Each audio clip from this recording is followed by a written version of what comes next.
Today, we're going to be talking about the death of Lassane Parish Crooks. That, my friends, is Tupac Shakur.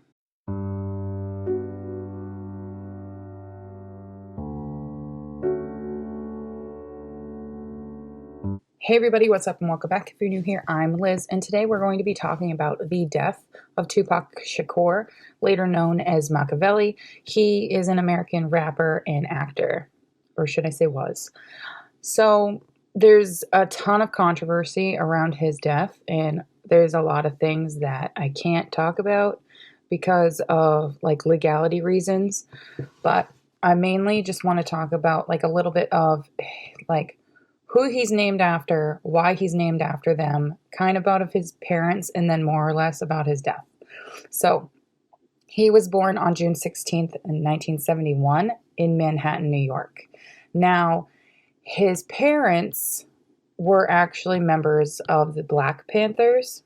And if you don't know what the Black Panther Party is, basically it's a Marxist-Leninist Black Power political organization that was formed in 1966 in Oakland, California by Bobby Seale and Huey P. Newton.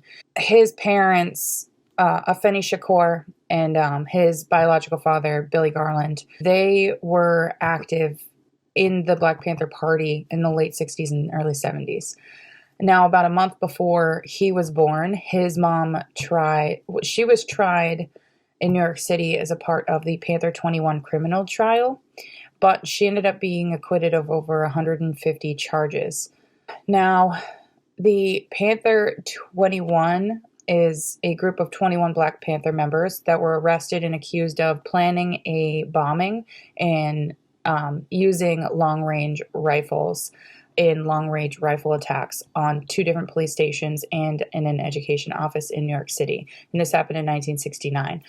But all of them were acquitted by a jury in 1971. This was after they found out that there was police that infiltrated the organization. So there's a lot of controversy when it came to the Black Panthers. Now, obviously, so Tupac, he was renamed at the age of 1. So he was born Lassane Parish Crooks, but he was renamed at the age of 1 because his mother wanted to give him a name of revolutionary and indigenous people. Now, he was named after Tupac Amaru II. Now, Tupac Amaru II, his actual name is Jose Gabriel Condorcanqui, and he is the last descendant of an Incan ruler who would be executed in Peru in 1781 after he had a failed revolt against the Spanish rule in South America. His mother as well, her birth name is Alice Faye Williams, but she took on the name of Afeni Shakur. But his parents aren't the only ones that really had ties to the Black Panther Party. Now, he also had other family members that were part of the Black Panther Black Liberation Army, and that included his stepfather, Mutulu Shakur, and he spent 4 years on the FBI's 10 most wanted fugitives list until he was apprehended in 1986, and he ended up being convicted of a robbery on a Brinks truck from 1981. And it's during this robbery that police officers and a guard were killed. Now, his godfather, Elmer Pratt, now he went by Geronimo, he was a high-ranking Black Panther. He ended up being convicted of murdering a school teacher in 1968 during a robbery. And after he spent 27 years in prison, his conviction was overturned. So it was a wrongful conviction due to the prosecution concealing evidence that proved his innocence. So basically, they just wanted to point fingers and say that he did it because he was a Black Panther. Now, his godmother, Assata Shakur, she was a former member of the Black Liberation Army, and she was convicted of first-degree murder of a Jersey state trooper, and she is still wanted by the FBI.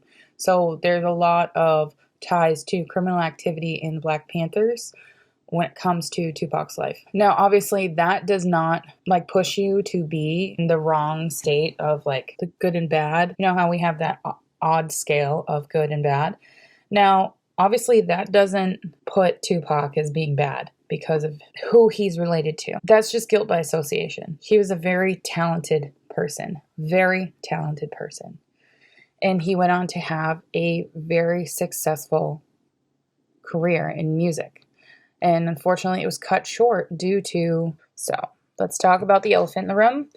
So, on the night of September 7th of 1996, Tupac was in Vegas to celebrate his business partner Tracy Danielle Robinson's birthday. And he attended the Bruce Seldon versus Mike Tyson boxing match with Suge Knight at the MGM Grand. Now, afterwards in the lobby, somebody spotted Orlando Anderson, who's known as Baby Lane, who was allegedly a Southside Compton Crip, of whom was accused of having recently tried to snatch his neck chain with a Death Row Records medallion in a shopping mall. Now, the hotel surveillance footage shows the assault on Baby Lane. Tupac soon stopped by his hotel room and then headed with Suge Knight to his Death Row nightclub, which is called Club 662. And this was in a black BMW 750iL sedan, which was a part of a larger convoy. Now, at about 11 p.m. on Vegas Boulevard, a bicycle-mounted police officer stopped the car for its loud music, and because it didn't have license plates. Plates were in the trunk, and the car was released without a ticket. Now at about 11:15, at a stoplight, this is when a white four-door late model Cadillac pulled up to the passenger side, and the occupant rapidly fired into the black BMW. Tupac was shot 4 times, once in the arm, once in the thigh, and twice in the chest. One of the bullets hit his right lung. Shards ended up hitting Suge Knight's head. Frank Alexander, who was Tupac's bodyguard, was not in the car at the time, and he would say that he had been tasked to drive the car with Kidada Jones instead. Tupac was immediately taken to University Medical Center of Southern Nevada, where he was heavily sedated and put on life support, and he was in the ICU until he died from internal bleeding on September 13th of 1996.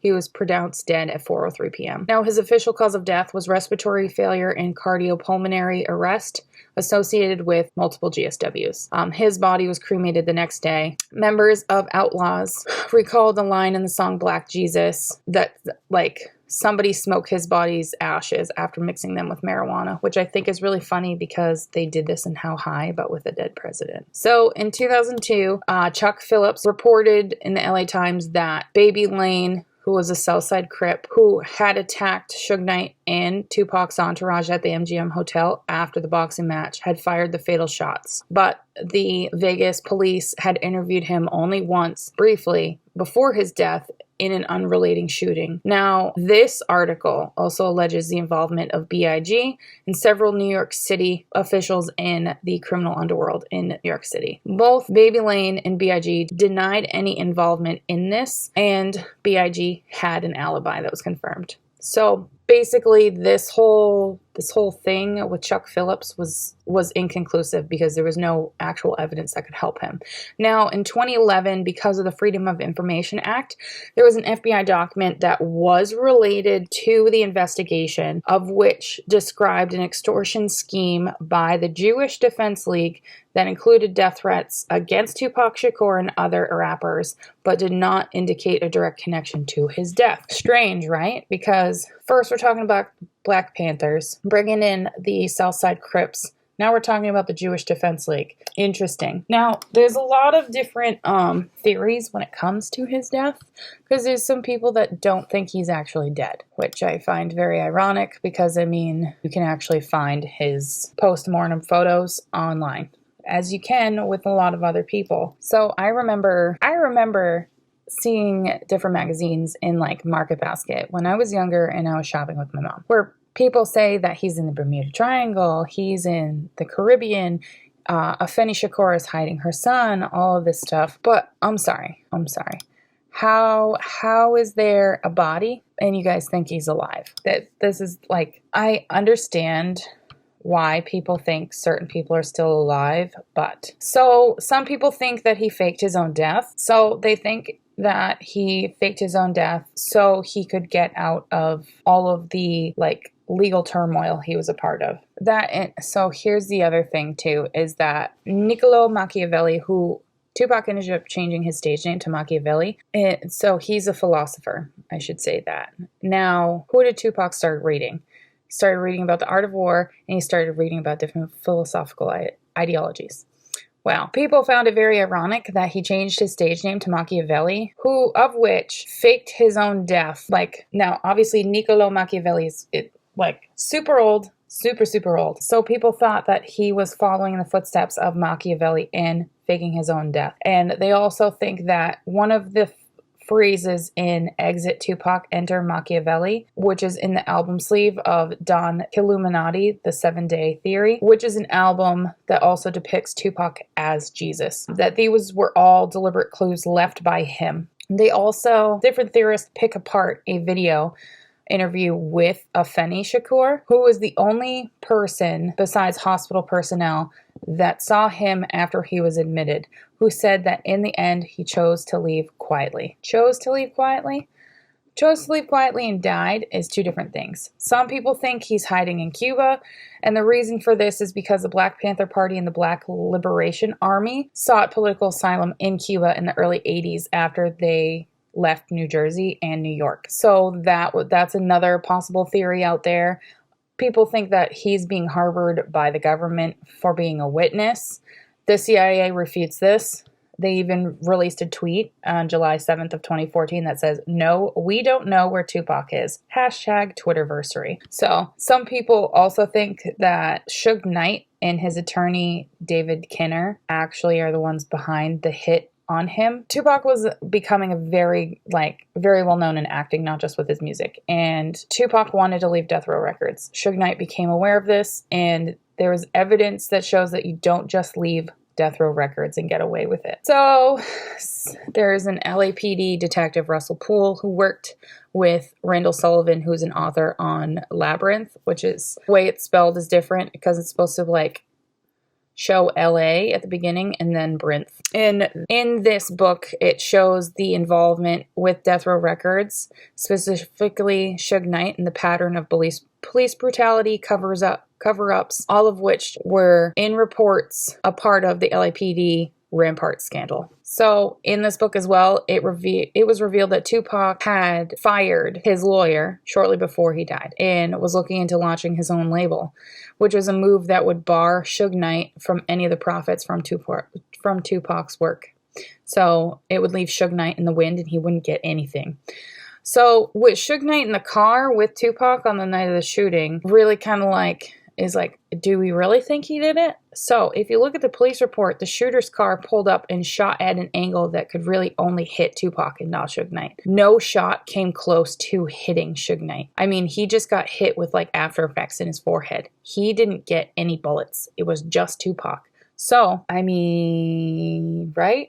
And then there's the theory that Notorious B.I.G. was the mastermind behind the shooting because their feud was one of the most popularized one in hip hop history. And there was an anonymous source for the LA Times investigative piece and also this involves that Chuck Phillips dude again, that wrote that B.I.G. offered the Crips $1 million to kill Tupac Shakur.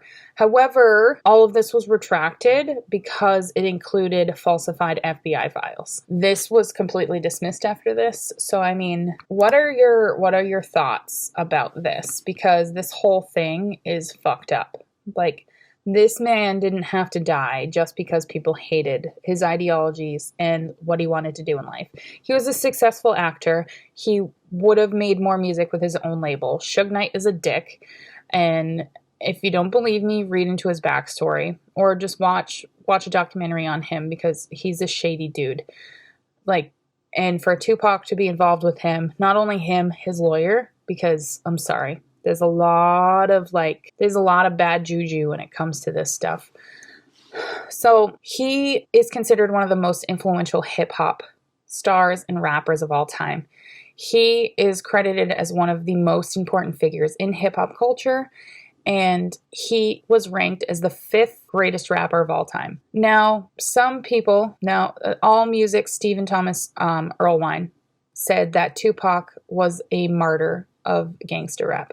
And Tupac ended up paying the ultimate price for a criminal lifestyle. He's also described as one of the top 2 American rappers of the 1990s, and this was him along with Snoop Dogg. There's an entry in Rolling Stone magazine in 2010 that have him at number 86 among the 100 greatest artists of all time.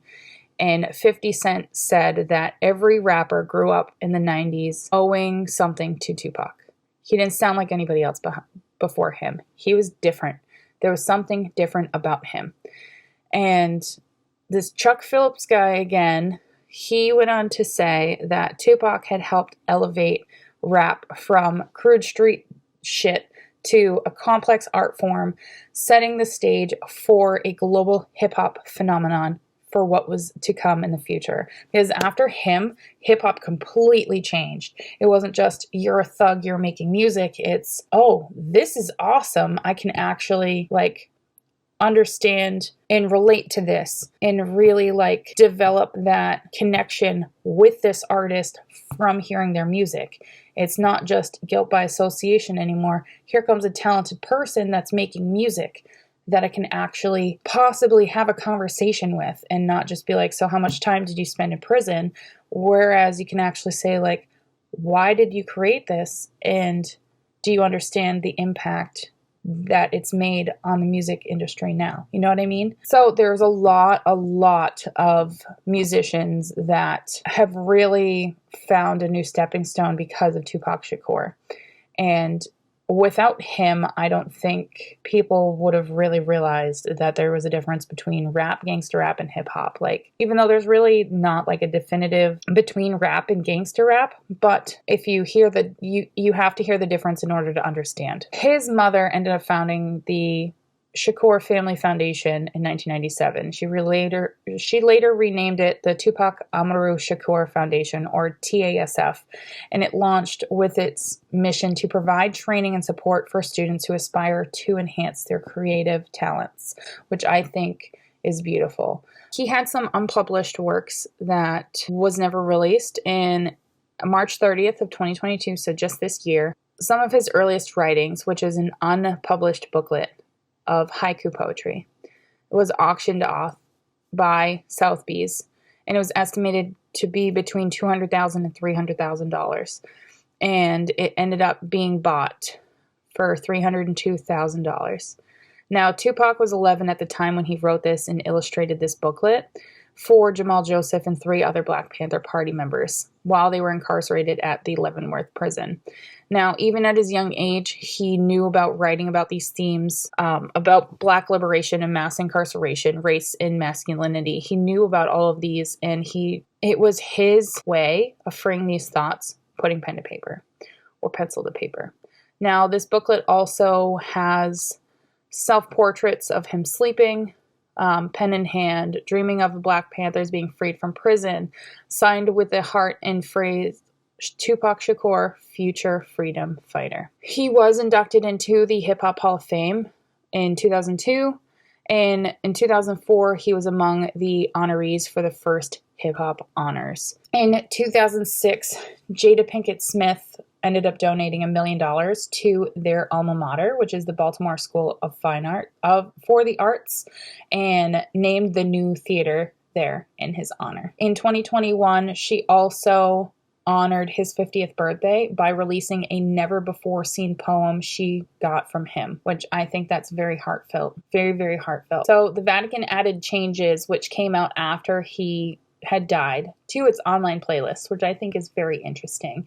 And on June 23rd of 2010, the Library of Congress added the song Dear Mama to its National Recording Registry, which is the 3rd rap song that they have in their recording registry, which I think is very, very cool that they've started to integrate different music tastes into their music library. In 2015, there was a Grammy Museum that opened an exhibit that was dedicated especially to Tupac Shakur, and he was also inducted into the Rock and Roll Hall of Fame on April 7th of 2017 as well. This was his first year of eligibility when he was inducted.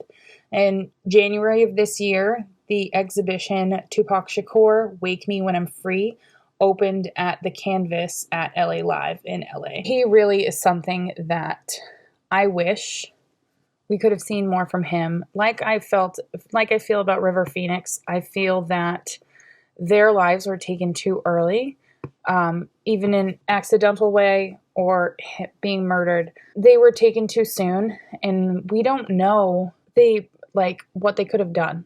We don't know. They could have done something extraordinary, and I don't think we will ever really know what they could have achieved had they still been living. So, that, my friends, is the death of Tupac Shakur. I hope you guys enjoyed, and I will see you guys in another video.